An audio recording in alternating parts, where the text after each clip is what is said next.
Ito guys, tingnan natin itong pinapadikod ng ating katiit. So yan po, pinadala po sa atin itong video at pinahintulutan po tayong gawa ng video vlog para idikod po itong kaniyang site.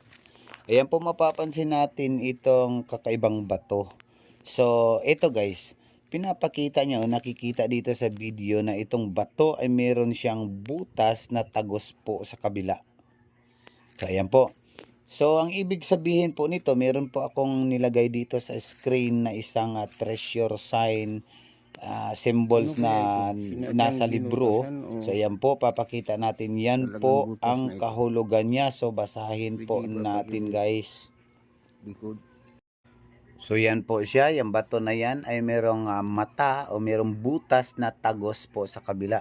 So, ang ibig sabihin po, ito po yung nakasulat niya. Arak's statue of a head or human skull points to the target. Sometimes the left or right eye has a hole drilled right through so that the treasure hunter can look through to see where the head is looking. Ayan po guys, kung saan po yung mata nakatingin, nandun po yung treasure.